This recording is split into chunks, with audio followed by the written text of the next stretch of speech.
All right, welcome to the first course. This is called The 4 Principles of Financial Success.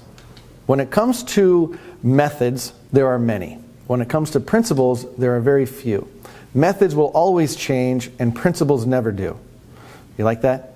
So the idea of these 4 principles are so that you can take them for the rest of your life and they don't change. I don't care what's going on in the market, in the economy. These principles are designed so that regardless of what happens in the outside world, your financial situation will not be affected. Okay? Now this might be one of the longer courses in here, but these 4 principles are extremely important. Let's get started. The first principle, maximize your protection for the least amount of cost. That last part is in parentheses. But the point of this is, I don't care how much money you actually have or have created for yourself. I care how much you could lose in the event of a tragedy, in the event of a lawsuit, in the event of an accident. See, we are so focused on building a big pile of wealth, quite often we forget how much exposure we have now. When it comes to protecting yourself, okay, there's a number of different types of insurances that you can put in force. Auto insurance, homeowners insurance, disability insurance. And I want to dive into each one of these so that you understand how to put those insurances in force and what you need to look for. Okay? First, let's start with auto insurance. Auto insurance is a very common type of insurance. Most states actually require you to have some sort of coverage. But not many times do we actually go over what all of these line items mean inside of an auto policy.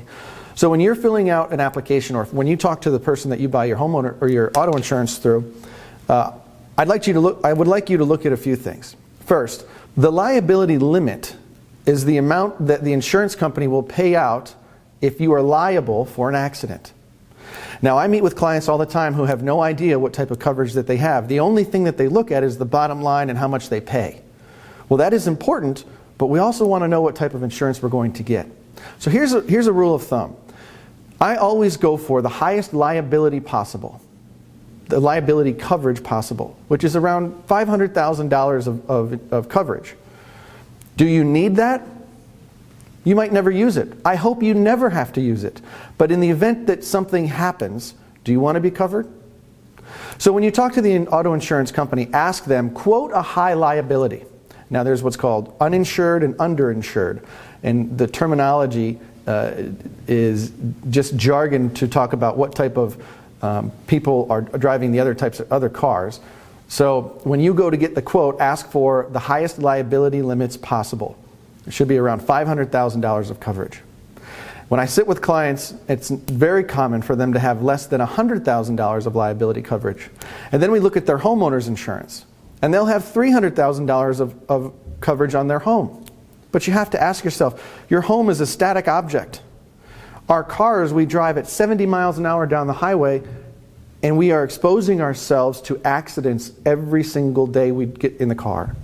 So what the insurance companies do is they don't teach us these principles. Because think about this. If you owned an insurance company, would you want to be paying claims often? No. And if you did have to pay a claim, you don't want to pay a high claim. So then they quote people at these low liability coverages so that you can save money. Well, here's a little secret. To increase the liability coverage for you on your auto insurance doesn't cost very much money. In fact, it's normally very nominal. It's very small. So get it quoted at a high liability limit and then compare the price. It might go up a little bit, but your coverage could double. Now, here's a way to pay for that. If you got in a car accident, if you had a fender bender, if something happened and it was $700 worth of damage to your car, and your deductible is $500, would you make a claim?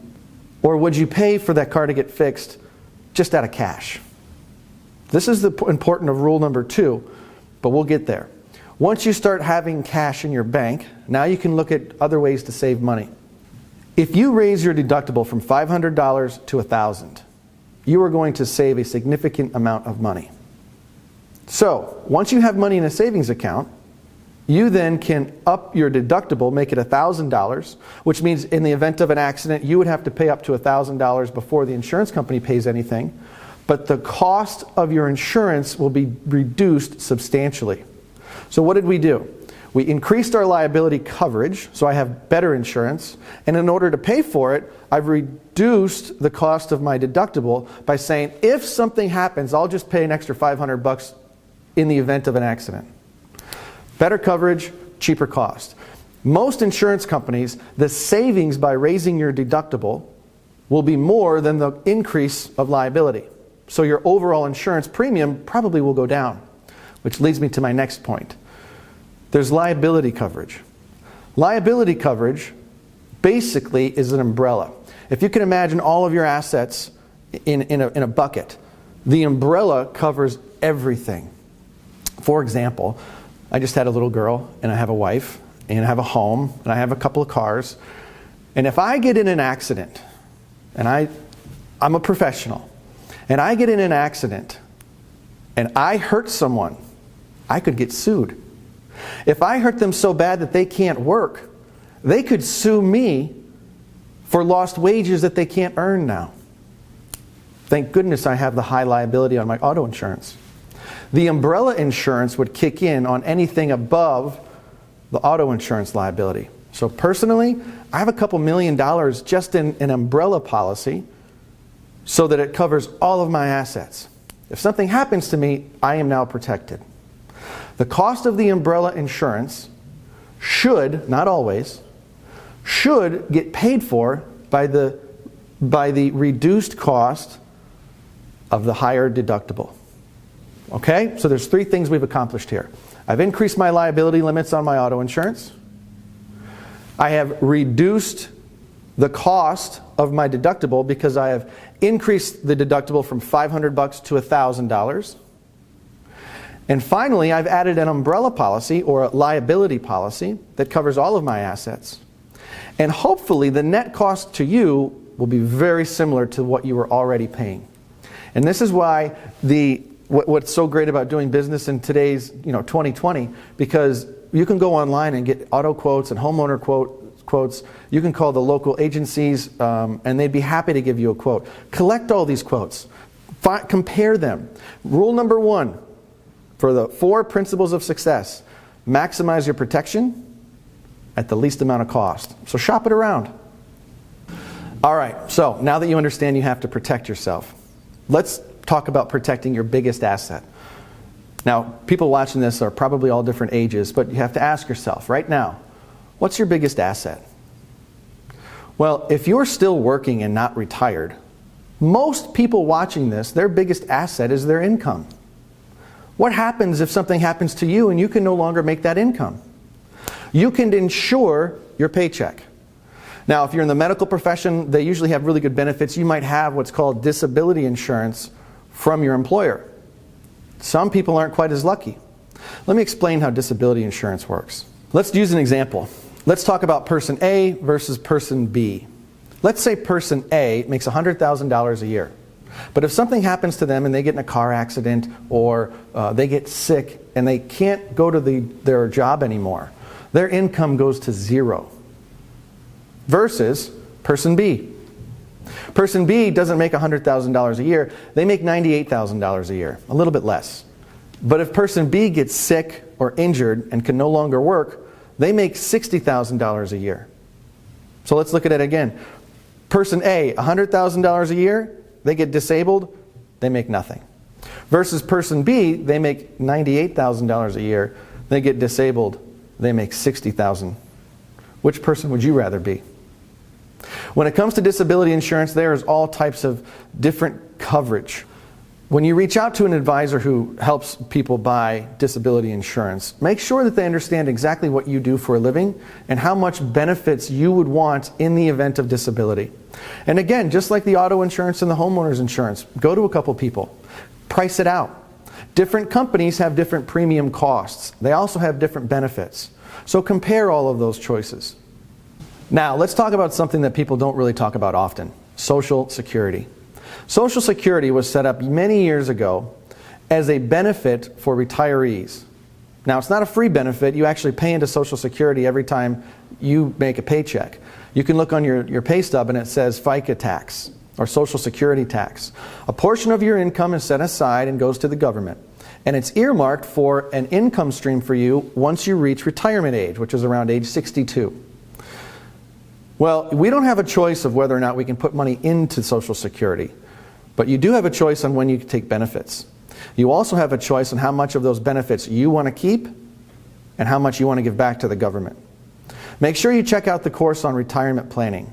It'll teach you how to save more of your Social Security that you are entitled to. All right, rule number 2 of the 4 principles of financial success. This one's easy. I don't care how much money you make, I care how much money you save. And if you want to be able to duplicate your income in retirement, whatever your age is, the goal should be for you to save 15 to 20% of what you make, gross. Now, let me give you an example. Let's say I make $100,000 a year. That means I have to pay taxes. So my take home is probably going to be a little bit less than $100,000. However, my goal should be to save $15,000 to $20,000 every single year on that $100,000 of income. Now, what does that do for me? That means that when I get older and I get to retirement, I will have enough money in my retirement accounts to be able to retire. Now, we can do a lot of calculations, and if you wait till later in the courses, you'll be able to see how to what type of retirement accounts you'll actually want to have for yourself. Everyone's going to be different. But the rule of thumb is save 15 to 20% of whatever you make. That just goes into a bank account. And that brings up rule number 3. Rule number 3, I want you to have a parking lot of cash. A big pile of liquid dollars. Meaning, if you wanted to get access to that money, it's available. Rule number 2 is save 15 to 20%. Rule number 3, I want you to have 30 to 50% of your annual income available in cash at any given time. Now, why do you need that? Well, a lot of people talk about what's called a reservation fund or an emergency fund, meaning if something happens bad, you can go get access to that money and have no problem. Okay, so let's say that you have access to 30 to 50% of your income just sitting inside a bank account. What's the rate of return? Well, it's not that great. But what is great is the liquidity aspect, or its availability. When an asset is liquid, that means you can get to it at any time. So I actually have a bank card. If I have $50,000 sitting in the bank, I have a debit card. I can pull out the $50,000 at any given time. The negative of this is that it's earning you a very little rate of return. Now, when is a 0% rate of return a good thing? When the stock market goes down 20. When the real estate market goes down 30. Anyone remember 2008? People lost a lot of money that was tied up into real estate. You know who didn't lose money in real estate? The people that had mortgages. If they had the equity of their house sitting in the bank, liquid, not earning a rate of return, as the market fell, their asset remained liquid. So it didn't grow great, but when the market fails, that liquidity and that safety net can give you then opportunity. So don't look at this fund as an emergency fund. I call it an opportunity fund. An opportunity fund is the parking lot of cash that's sitting liquid available somewhere. And most people start by putting money into a bank account, like a savings account. When you see an opportunity, you don't have to go borrow money from someone. You don't have to go put the money on a credit card and go into debt. You have access to that cash immediately. So in 2008, if you had 50% of your income just sitting in the bank, there was a lot of people that went out and bought houses or commercial buildings on sale because the market had done so poorly, the value went down, and then their cash was worth even more. Keep your parking lot of cash safe, and sometimes that 0% rate of return is a good thing. Now, let's keep going. Rule number 4 of financial success: other people's money. Now, this is a really big concept, and it's one of my favorite strategies that I help people put in place. The value of other people's money is literally immeasurable.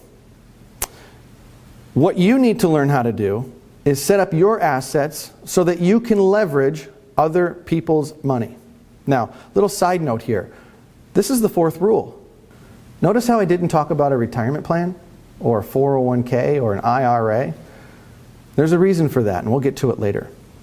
Rule number 4 is learning how you can leverage your assets to use other people's money. If you want to learn how to set up an account so that you can utilize other people's money, check out the next course called OPM.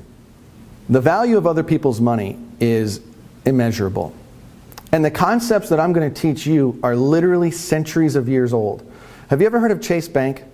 Well, they merged with JP Morgan years ago. JP Morgan was an actual person. He was a banker in the 1800s. And he's quoted as saying there's only one way to do business. That's utilize other people's money to make a massive rate of return for yourself. That's coming from a billionaire from the 1800s. His company has done quite well since then. And in the next few chapters, I'll teach you how to make money just like banks do. We'll see you there.